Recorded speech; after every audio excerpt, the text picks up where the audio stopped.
On the night I was supposed to register my marriage, I found my fiancé playing mahjong with a younger girl instead of being in the lab like he claimed. I didn't cry. I flipped the table, slapped them both and walked out. I returned every gift, canceled the wedding and exposed everything. He begged. She mocked. But I stayed quiet and watched them fall. Some brides say, I do. I said, I'm done. If you had told me my wedding night would end with a flipped table, a slap, and my groom defending another woman, I would have told you to shut up. But some betrayals don't come with warning signs. They show up wearing a white dress and holding mahjong tiles. It started after the last guest left. Adrian and I had just said our vows at the Grand Alabaster Hotel. No expense spared, no effort overlooked. The only thing missing was our legal marriage certificate, which we agreed to register next month on our anniversary. Adrian looked twitchy. He checked his phone too often, laughed too hard at nothing and kept glancing at the clock. And then, I just got called back to the lab, he said. Emergency with the sequencing machine. I blinked. Now. You must be exhausted. He kissed my cheek. Go to bed. I'll be back before you know it. That kiss felt like a lie. So I didn't argue. I just sat in our wedding suite in silence, watching the empty wine glasses and the disheveled bed, wondering if I was being paranoid. Then my phone buzzed. A video. It started with footage of our wedding stage, Adrian and me exchanging rings. Then it abruptly cut to a phone screen showing a live stream of a mahjong table. 4 players. 1 girl in white. The comment section was vicious. Sierra Moon really wore a white dress to someone else's wedding? Not even pretending to be subtle. A mahjong buddy, who invites the groom out on his wedding night? Trash. The creator herself replied. If your heart is dirty, everything you see looks dirty. Then she tagged a second account at Y asking. Hey, you really rejected me? That second account had never posted before. But I knew the username. It was Adrian's. My breath caught. And then came her next post. A new photo of a mahjong table captioned, Game on. I'm not leaving until I win back all the bride money our senior put on the table. Tagged at 8th Street Game Lounge. I threw on a jacket, called a cab and left the suite without another word. When I arrived, I saw a server delivering drinks to room 402. I stepped aside as the door swung open and laughter poured into the hallway. That's when I heard it. Adrian's voice. Who told you to order chrysanthemum tea? That's a cold herb. You're on your period. Then a girl giggled. Then I'll drink your black tea. Happy now? Sierra, Adrian replied. I already took a sip of that. She whined. So? Can't win with you. And someone else chimed in laughing. It's your wedding night, man. Your wife's body looked fire today. And you ditched her for tiles. Adrian answered without hesitation. It's not like I haven't slept with her before. That one sentence made my blood freeze. He didn't sound annoyed. Or guilty. He sounded relaxed. Playful. Like he was enjoying this. I took a deep breath, wiped the sweat from my palms and pushed the door open. 4 heads turned in unison. Adrian paled instantly. His chair screeched as he jumped up. Leah. I stepped inside and closed the door behind me. So, this is the lab emergency you were talking about? I asked calmly. He stammered. Leah, it's not what you think. You're playing mahjong. I didn't think anything yet. But thank you for confirming. Adrian's friend tried to smooth things over. Please don't be mad, Leah. Sierra's under a lot of pressure right now. We just wanted to help her relax a little. I turned to the girl in white, Sierra Moon. She tilted her head and gave me an innocent smile, the kind only women who enjoy pushing boundaries know how to wear. You didn't have any girlfriends, family, or actual friends to call? I asked her. It had to be my husband, the man who got married today? Adrian stepped in, squeezing my hand gently. Her thesis overlaps with mine. I'm best equipped to guide her. On our wedding night? I asked. How convenient. Sierra offered a too sweet laugh. I didn't mean to upset anyone. I'm just used to being casual with Adrian. He's always so relaxed with me. I smiled. Great. Let me relax too. I pulled up a chair and sat down. Sierra blinked. You know how to play? I taught Adrian, I said smoothly. Years ago before he met my parents. I told him playing would win them over. Adrian winced. Back then he had said, I'm not into that kind of thing. I'll just watch you all play. Apparently he changed his mind. For her. We played in silence for several turns. Then Sierra casually said, "So, when are you two planning to have kids?" I raised an eyebrow. She turned to Adrian and said, "Leah had pose in grad school, didn't she? That doctor said earlier is better, right?" My hands clenched. I dropped a tile with more force than necessary. "Watch your mouth." Sierra pouted. "I was just being kind." "You're being a problem." Adrian discarded a tile. "Let's just play. Leah, please. Punish me later. Just, don't take it out on her." "Oh. Why not?" I snapped. Did I cause her stress? Should I just smile and clap while she plays flirty baby student with my husband? Sierra laughed. "Hey, don't get the wrong idea. We're just friends." She cupped her hands in front of her chest to mimic the shape of a tile. "Adrian, give me the 2 dot. Pretty please." He hesitated. Then discarded it. "Yay," she squealed. "I win." She slapped her tiles down and leaned into Adrian, hand on his arm. That was when the switch flipped. I stood slowly. Then with both hands flipped the mahjong table. Tiles flew. Tea spilled. Sierra shrieked. Her cup tipped, hot liquid splashing on her arm. "Ow. What the hell?" She clutched her wrist and stared at me, eyes wide. "Leah. What's your problem?" Adrian rushed to her side, checking her burn. "Leah, are you insane?" I didn't answer. That I turned and slapped Adrian so hard his head snapped sideways. Gasps filled the room. Before anyone could speak, I stepped toward Sierra. And slapped her too. Right across the cheek. She screamed, "You crazy bee." The room exploded. Sierra staggered back, clutching her cheek, mascara smeared by her now freely flowing tears. Adrian's hand hovered in the air, uncertain whether to comfort her or face me. One of his lab mates gasped, stepping forward like he was going to restrain me, but I turned and met his eyes. "Try it," I said coldly. No one moved.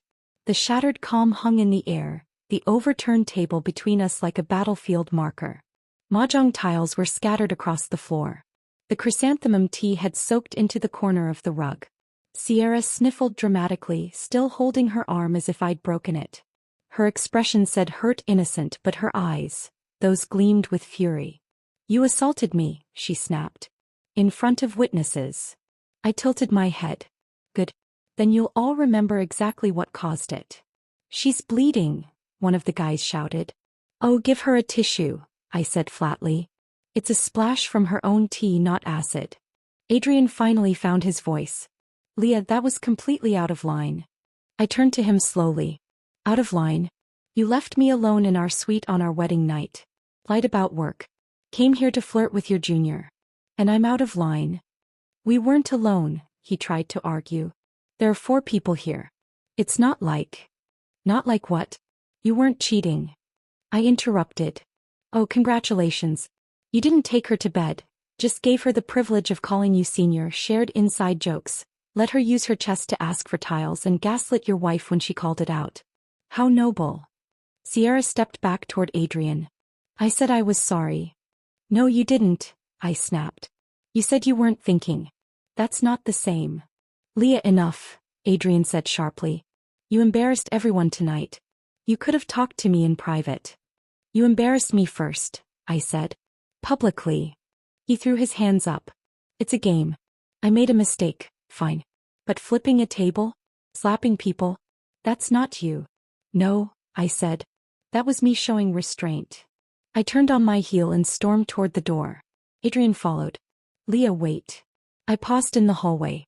Behind me I heard Sierra whimper, "It still stings." Adrian stopped. And that was the moment I knew. He didn't choose me. He chose the girl with a burn and crocodile tears. I left without a single glance back. I didn't return to the bridal suite. I wandered the streets instead, aimless. My heels clicked hollowly on the pavement as I passed neon signs and late-night diners. Eventually, I landed at a 24-hour McDonald's and sat in the far corner, my red reception dress now crumpled like tissue paper. A tray of fries and a vanilla cone sat in front of me untouched. My phone buzzed. A close friend had just finished editing a wedding highlights reel. I opened it with trembling fingers. Animated versions of Adrian and me waved at the start of the video. It transitioned into clips of the ceremony, our vows, our laughter, our kiss. Adrian's speech played last. Leah, I don't know what I did in this life to deserve you. Just thinking of spending the next few decades with you.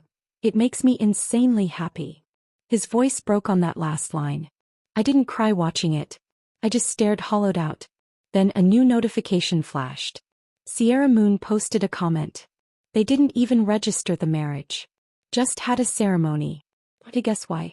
Because she's a liberal arts girl who barely makes anything. I'm from hanging tech engineering royalty. If Adrian chose me, we'd be the real power couple. They've been together 10 years. He's tired of her. He's just staying out of obligation. But if he really loved her, he wouldn't be here tonight, would he? My hands shook. Comments piled under her post. Many tore into her. But others defended her. If the guy didn't give signals, the girl wouldn't dare. He's trash too. Look at her other videos, he's in almost all of them. I clicked on her profile. She had dozens of clips. Casual. Playful. Sometimes just snippets of conversation. But in nearly every one, Adrian's laugh, his hand, his voice. In one she zoomed in on his sneakers. These shoes are hideous. He needs a stylist, maybe me. They were the shoes I bought him with my first scholarship. In another he stood beside her, matching sneakers, same brand, different colors. My stomach lurched. There were group photos, all faces blurred but hers. She leaned against him, hands forming half a heart. His thumb pointed up beside her. There were flirty captions. Senior, you forgot about your girlfriend's vaccine slot because you were helping me. She won't be mad, right? He had told me all the slots were gone. That he tried but failed. That lie was months ago. And here I was thinking the betrayal had started tonight. I grabbed my phone and messaged my best friend. Me. You said to wait. To see. I did. I saw. It's real. Her. Leah. I'm so sorry. I returned to my parents' house at dawn. My mother opened the door in her robe, surprised. Her smile faltered the moment she saw my face. Leah? What happened? Before I could answer, a voice echoed behind her. Our daughter-in-law is back, said Adrian's mother, stepping into view. His father followed close behind. They were already here. My chest tightened. Zoe, she called me by my nickname. I know you're an accomplished graduate student, but liberal arts doesn't pay well. Don't worry. Once you two register, Adrian can help you find an admin position at the university. Easy hours. Steady job. And then you can focus on having a baby boy. I stared at her. Then sipped the tea my father handed me. Ma'am, I said calmly. I'm not planning to go. She blinked. Not going. But we already call each other family. Before I could respond, the doorbell rang. It was Adrian. He looked disheveled, eyes ringed in gray. He hadn't even changed his clothes. Leah, he gasped, breathless. The room went silent. I looked at him. You want to say it, or should I? He stepped forward. I didn't cheat. I didn't touch her. I just didn't handle it well. I stood up and handed my phone to my parents. You can watch everything for yourself. Adrian's face went white as he saw the videos. The TikToks. The comments. The screenshots. You knew this would hurt me, I said. And you still did it. I didn't mean to. That's the problem. You didn't mean to, but you did anyway. I didn't scream. I didn't cry. I slapped him twice. Open-palmed. Left then right. He stood there, stunned, eyes glistening. Hit me, he whispered. If that helps you forgive me, do it again. I'm not trying to forgive you, I said. I'm trying to forget you. His mother gasped. His father looked like he'd aged 5 years in a minute. My son was confused, she cried. How can you talk about ending it the day after the wedding? Ask him, I said. Why he didn't think of your reputation before lying to me. Before entertaining a junior who records every moment for clout. I faced Adrian again. We never registered. So this is easy. No court. No lawyers. Just one word. He opened his mouth to beg again, but I raised a hand. I said one word. He fell silent. I turned to my parents. Let's go. I want to get tested.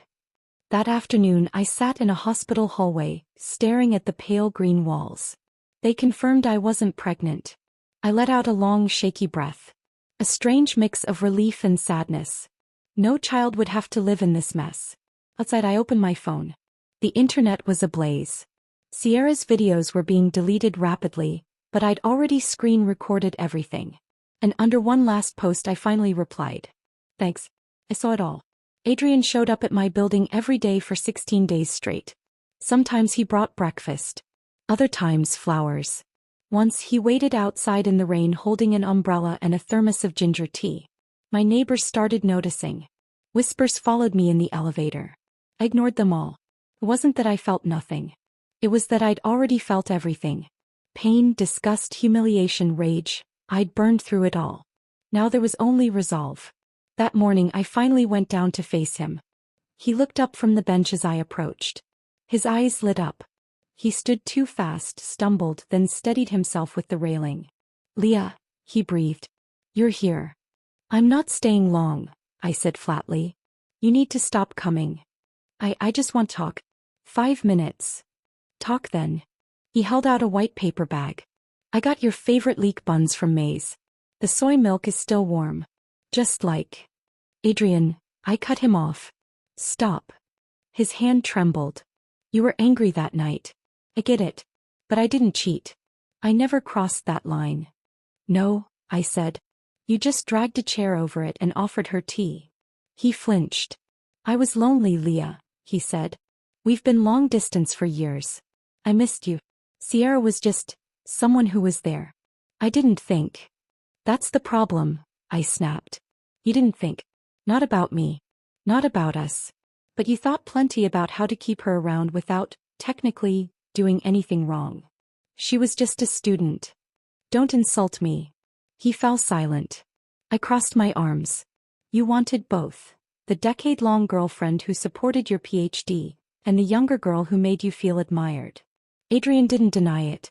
Instead he looked down at the ground. I continued, voice steady. You didn't love her. But you loved what she gave you. You loved how she looked at you. You loved that it didn't come with responsibility. He opened his mouth, but I raised a hand. We never registered our marriage. I'll return every wedding gift. The car, the jewelry, the bride price. Keep it all. Leah. The only thing I want back is my peace. Adrian stepped closer, desperation growing. We've been together 10 years. Don't throw it away over one stupid mistake. I looked at him, really looked. At the man I once trusted more than anyone else in the world. I'm not throwing anything away, I said softly. You already did. His eyes welled up. I love you. I shook my head. You're just used to me. That made him go still. He reached out to touch my hand. Let me make it right. We can still. I pulled away. You lost the right to fix this the moment you let her replace me on my wedding night. He broke then. Voice cracking. Just give me one more chance. I'll cut her off completely. It's not about Sierra, I interrupted. It's about trust. And the moment you told me, go to bed first, you broke it. He stared at me. And I knew he finally understood. We were over. I stepped back. Goodbye, Adrian. And I walked away. I didn't cry after I walked away from Adrian. I didn't scream.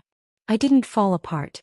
Instead, I walked straight upstairs to my childhood bedroom, turned on my laptop, and opened the folder I'd named the night of the wedding. Insurance. Inside were hours of screenshots, video recordings, and chat logs, each one time-stamped and saved. The live streams. The matching sneakers. The white dress at my wedding. Her voice calling him senior like it was a vow. His voice saying, it's not like I haven't slept with her before. I didn't have to create a story. I just had to show the truth. I compiled everything into a clean, concise PowerPoint presentation. Simple formatting, direct captions, high-resolution images. Slide 1. Why I walked away the day after my wedding. Slide 2. Sierra's livestream clips. The bride was upstairs. The groom was here. Slide 3. Her caption. He's with me tonight. If he really loved her, he wouldn't be. Slide 4. The side-by-side sneaker photos. My gift. Her match. Slide 5. Sierra's comment. They didn't even register their marriage. Wonder why. Slide 6. My wedding ring still on my hand. Slide 7.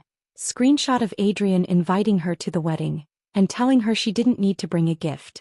Slide 8. The audio clip. Even if Leah doesn't want me anymore, I'd never choose Sierra.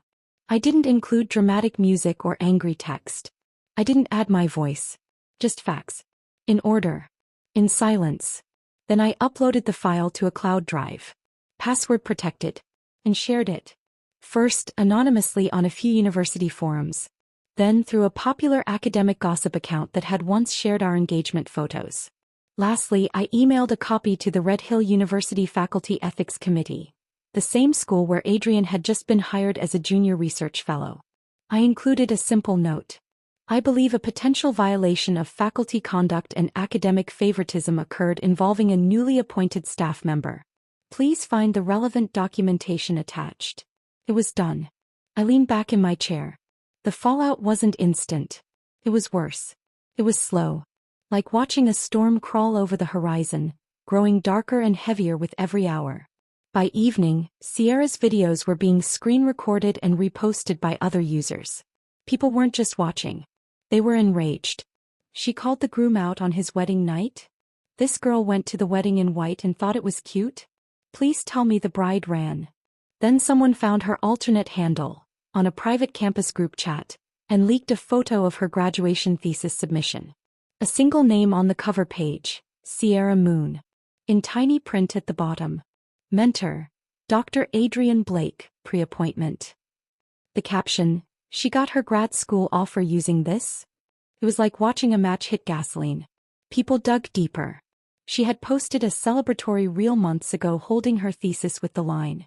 Thanks to my senior who basically did everything. I just stood there smiling and saying, you're amazing. That clip went viral. People weren't sympathetic. They were furious. My thesis took 200 hours. You giggled through yours. She got into grad school because a man helped her cheat? Red Hill, do something. The next day, the university issued a brief statement. We have received multiple complaints concerning faculty-student boundary violations and academic misconduct. An internal review has begun. My phone buzzed nonstop. Friends forwarded posts. Old classmates messaged in disbelief. A professor I once worked under emailed me privately. If you ever need a recommendation for doctoral programs, I will personally write it. I hadn't asked for support. But it came anyway. I didn't say anything publicly. I didn't need to. Sierra and Adrian's own actions were louder than any words I could have written. Then around midnight my doorbell rang. I peeked out the window and sighed. I opened the door just enough to look him in the eye. You're wasting your time. He looked pale. His voice was low. Leave, please. I need your help. I blinked. Excuse me. Sierra, she's not doing well. She's crying nonstop. People found her phone number. Her home address. They're messaging her parents. I said nothing. She's deleting everything. She's breaking down, he continued. And they're threatening to report her to her future advisor.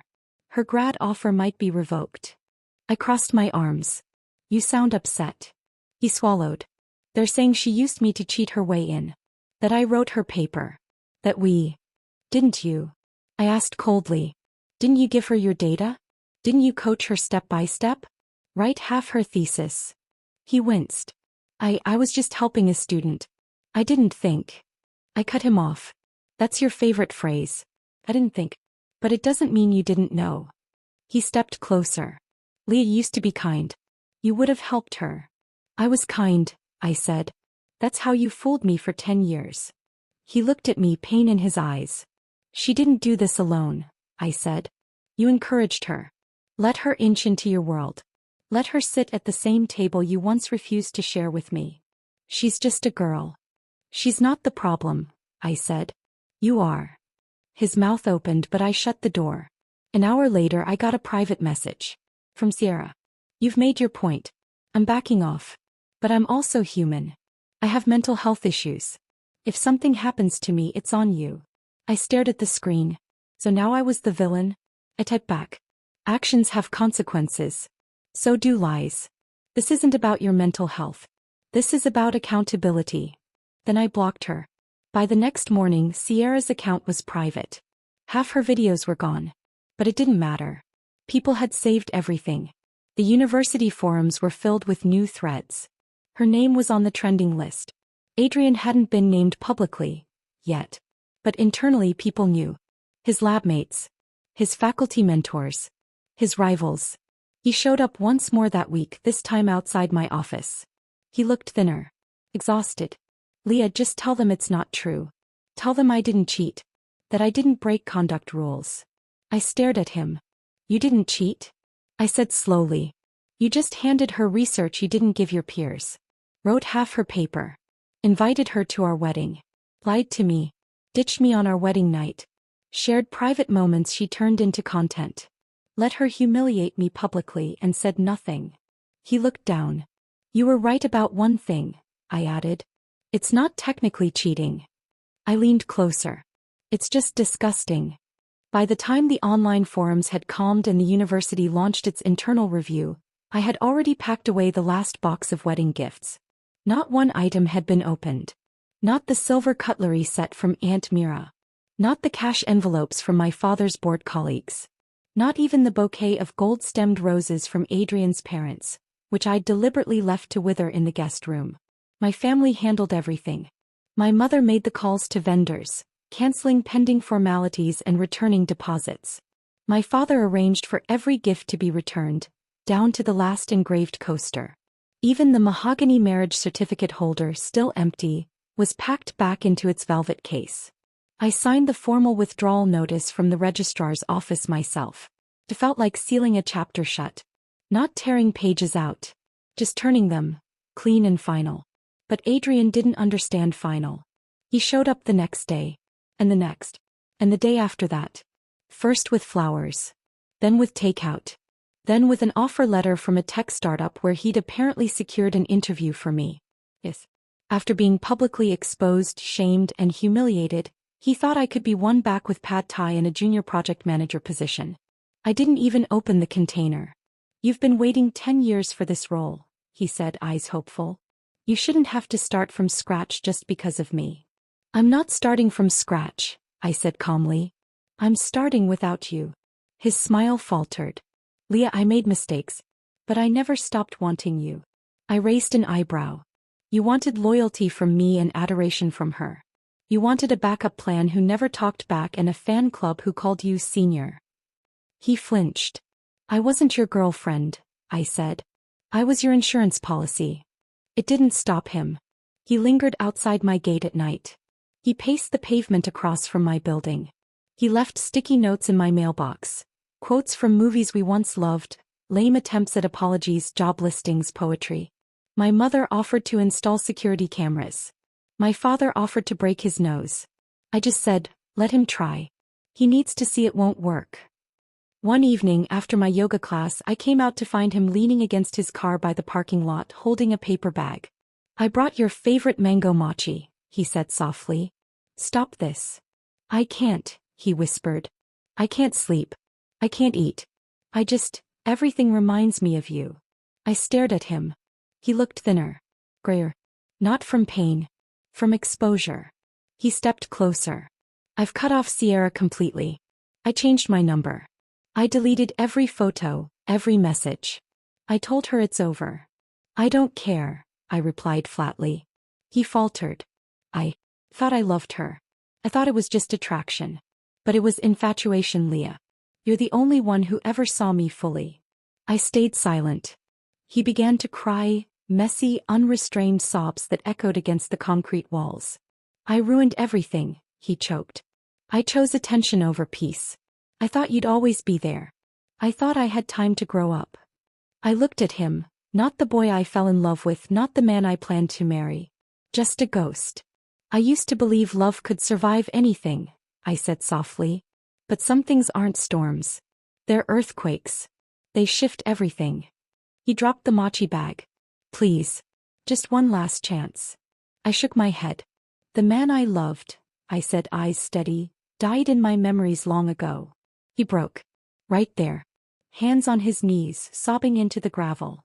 I didn't comfort him. I didn't scold him. I just stepped around the bag on the ground, my keys in one hand, my piece in the other. And I walked away. I didn't hear from Adrian again after that night in the parking lot. Not a message. Not a flower. Not even mango mochi. But just as one ghost vanished, another rose from the grave. It started with a private message. No hi. No hello.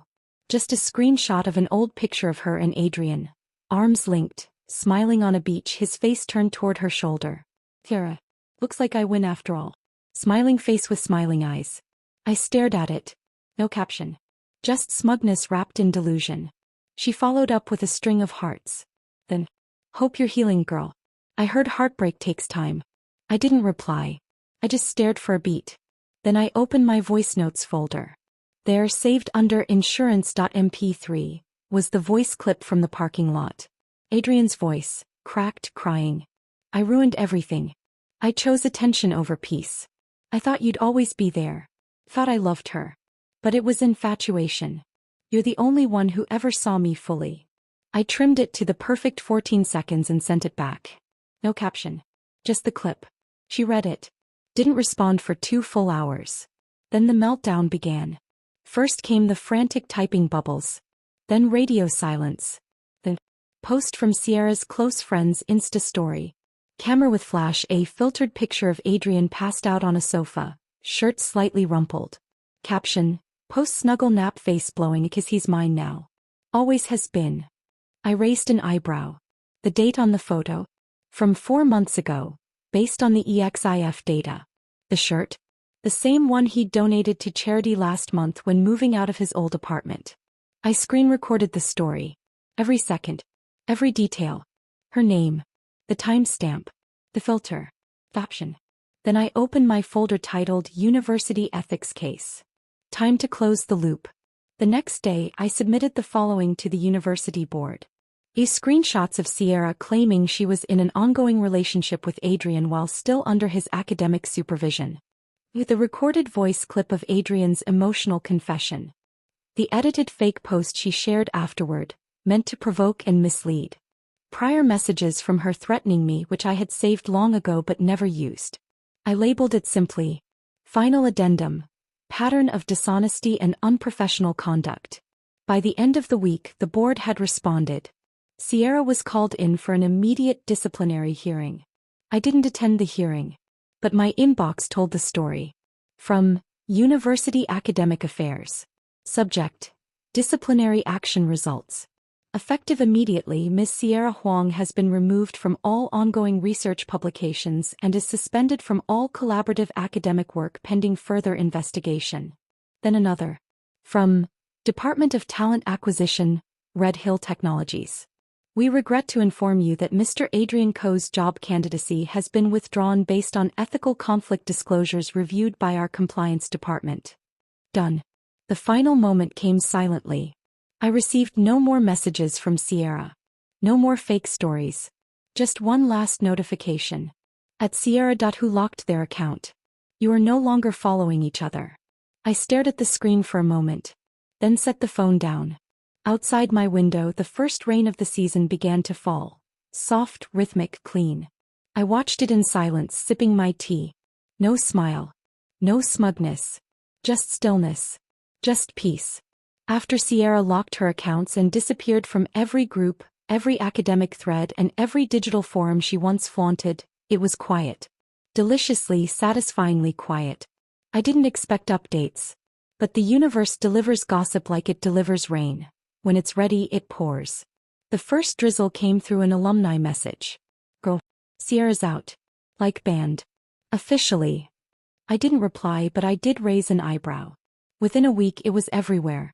Sierra Huang, once the darling of her department, the social media-styled next-generation scholar, was permanently expelled from the graduate program. All her pending papers were withdrawn, her advisor publicly distanced himself, and her LinkedIn now read. Position, part-time administrative assistant. Company, Tranquil Dental and Skin Clinic. Adrian wasn't spared either. After Red Hill Technologies pulled his offer, 3 more interviews fell through. One company allegedly called him a PR liability. Another just ghosted him. By the end of the month, he'd updated his resume from research fellow to corporate project analyst, entry level. Translation, cubicle job. Bad lighting. Someone else's coffee orders. It was fitting. He wanted prestige on a platter. Now he had keycard access and no voice in meetings. I didn't look for updates. But I didn't have to.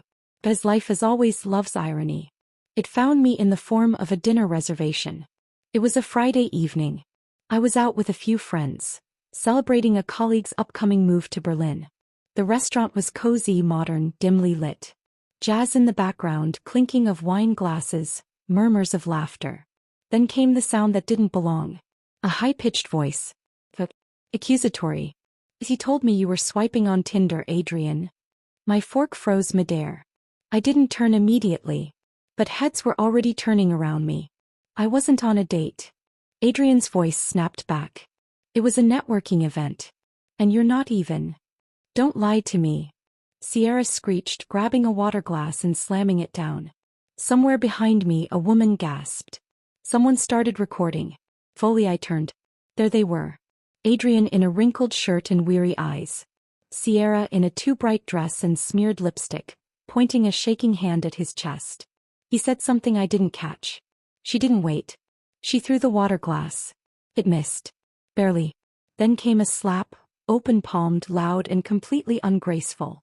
Adrian staggered back, stunned. A waiter tried to intervene. Sierra pushed him aside. I gave up everything for you, she screamed. And you can't even pretend in public? From across the room our eyes met. He saw me. So did she. I tilted my head slightly as if I hadn't even noticed until just now. Then I smiled. Not cruelly. Just briefly. Almost politely. Then I turned back to my table, lifted my wine and said, to Berlin. Behind me the chaos escalated. A chair tipped over.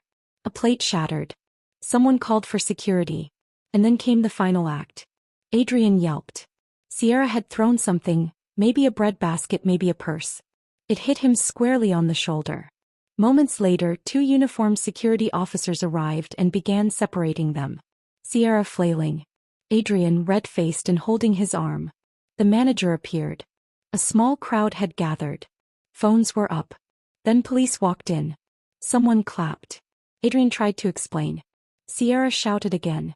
And just like that, Adrian was escorted out first, nursing what looked like a bruised elbow. Sierra followed, still yelling, mascara running like war paint. I didn't flinch. Didn't stand. Didn't wave. Didn't offer a nod of recognition. I just cut another piece of grilled salmon and passed the pepper. Let the world burn behind me. The next morning my phone lit up with chaos I hadn't asked for. The restaurant fight had gone viral. A video titled "Messy Exes Go Nuclear at Bistro 89" was trending on social media, already with over 600,000 views. In the comments section, people were piecing together the context from hints, name tags and whispers caught on video. Someone commented, "Isn't that the guy who got booted from Red Hill? And the girl, didn't she get expelled?" Another added, "That poor woman at table 4 sipping wine like it's none of her business. She's the real queen here." That poor woman was me. And they were right. Because for the first time in a long time, it truly wasn't my business anymore. I didn't read much further. Instead, I shut off my phone, opened my laptop and clicked on the one email I had been waiting for. Subject: Doctoral Program Admission. Congratulations. My breath caught. I clicked. Dear Leah Lim, we are pleased to offer you admission to our doctoral program in developmental psychology. I didn't cry. Didn't scream. Just sat there, my fingers still resting on the keyboard.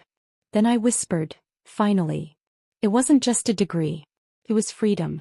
A new chapter built on my own effort, not someone else's shadow. Not their mistakes. Not their apologies. Sierra's spiral didn't end at the restaurant. 2 weeks later, she lost her job at the clinic. Rumors flew fast. Clients had complained about her attitude, and someone dug up another set of screenshots where she tried to seduce a married colleague. This time the wife posted everything online.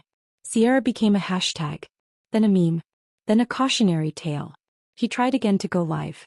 She cried, shouted, played victim. But no one bought it anymore. She wasn't a misunderstood woman. She was a walking PR disaster. As for Adrian, he tried to lay low. Changed his profile picture to a mountain. Deleted his bio. He showed up once or twice in obscure forums, trying to network anonymously. But his name had already become a warning. Check the ethics record on that one. Wasn't he involved in the Sierra scandal? Hard pass. No one hired him in academia. No one wanted him in research. Eventually, he took a customer service job at an e-commerce company. I heard he was placed on night shifts. They had both gotten what they wanted once. Validation. Trauma. No. Silence. This for me. I rebuilt quietly. No flashy posts. No victory speeches. Just slow, peaceful mornings. I attended classes with professors I respected. Became a research assistant to one of the top names in child cognition. Made friends who knew me not as Adrian's ex or Sierra's rival, but just Leah. At home, my family stood behind me like pillars. Mum made tea every evening. Dad sent articles about grant scholarships. My little cousin drew me as Super Dr. Leah in crayon and taped it to the fridge. It was peace. The kind that doesn't beg to be noticed. Sometimes I'd walk past the cafe where Adrian once waited for me with croissants. It was still there. So was the table by the window. But I never stopped walking. Not out of bitterness, but because I no longer needed to look back. One evening while writing a research proposal, I paused. My screen was filled with words, citations, ideas that felt purely my own. And I thought, how strange. Just months ago I was drowning in shame that didn't belong to me. Now I barely remembered the sound of Adrian's laugh. Sierra's perfume. Their chaos. It all felt like a different life. As it was. Not all relationships are meant to be saved. Some are meant to show you your capacity to rise. To walk out. To protect your peace. To choose yourself. And sometimes, the ones that hurt the most, teach you what healing can taste like. The end.